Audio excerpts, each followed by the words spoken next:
for a limited time, $1 gets you full access to all the automotive industry news and content CBTNews.com has to offer. CBT News. Subscribe today.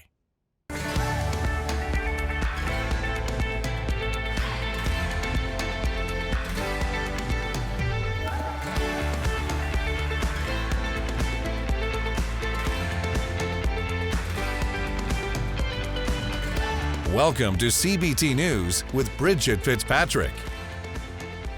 Good morning, everyone. Welcome back to CBT News. I'm Bridget Fitzpatrick. Thank you so much for joining us today. Here's Chris Riggins with today's top stories. Thanks, Bridget. Up first, the United States and Japan have struck a trade deal for EV battery minerals. Under this deal, Japanese EVs will have greater access to the U.S. EV tax credits established under the Inflation Reduction Act. The agreement will potentially add Japan to the list of free trade countries that can extract or process the critical minerals in EV batteries required by the Inflation Reduction Act. Up next, an analysis from iSeeCars.com found that used car prices have continued to decrease year over year, down 4.7% from September and 8.7% from a year prior. Tesla Model 3 prices have seen the biggest price drop in the last 6 months, down 21.5% since September of 2022. 10 models have had price drops of 16% or more, including the Mercedes-Benz CLS and Nissan Armada. U.S. auto safety regulators announced that they were opening an investigation into 50,000 Tesla Model X vehicles after receiving complaints reporting front seatbelt failures. The National Highway Traffic Safety Administration said the preliminary evaluation covers 2022 and 2023 models over the front seatbelts remaining connected to the anchor pretensioner while driving. And wrapping up our coverage, Honda is recalling more than 330,000 vehicles due to the pads behind both side view mirrors not being properly bonded, which could lead to the mirror glass falling out and increasing the risk of a crash. Don't go anywhere. Coming up next is Aaron Bickart, Executive Vice President and General Manager of OfferLogix. We'll be right back. Delivering the news dealers count on for 10 years. Subscribe today and join thousands of other automotive professionals. CBT News, 10 years strong. Today on Inside Automotive, we're pleased to welcome back the Executive Vice President and General Manager of OfferLogix, Aaron Bickart, who discusses why dealerships must adjust to the return of incentives and the rise of EV tax programs. Check it out.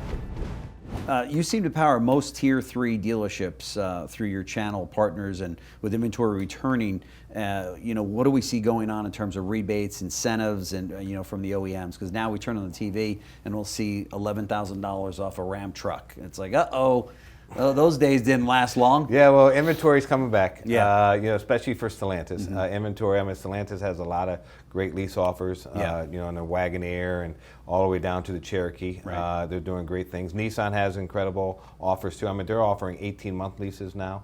Wow. Ford's coming back with 24-month leases.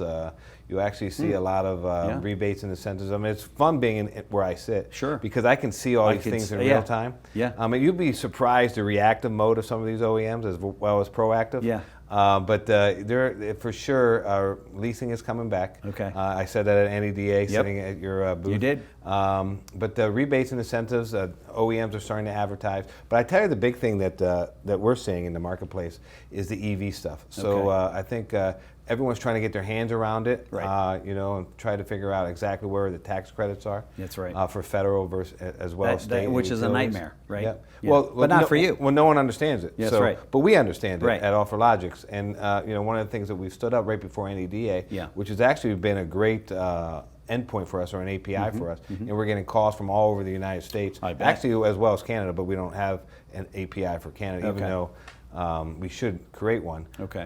Is channel partners are now calling us, asking us, how do we get this federal, state, and utility tax credit? I bet. And we have all that data based on household income, marital wow, marital status, VIN, zip, battery size, whatever it is. And it's completely dynamic. That's incredible. So it's been and we call that EV Logics. But it was a great coming out party at NEDA, and I would say we probably have it in about 4 or 5 partners already live. Okay. And we're trying to add more. Yeah.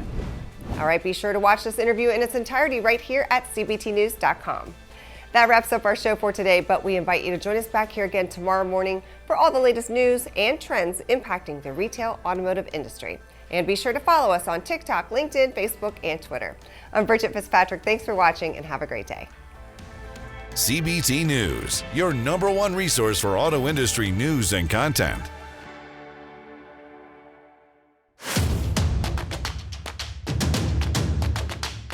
Join the #1 most watched newscast in the automotive industry.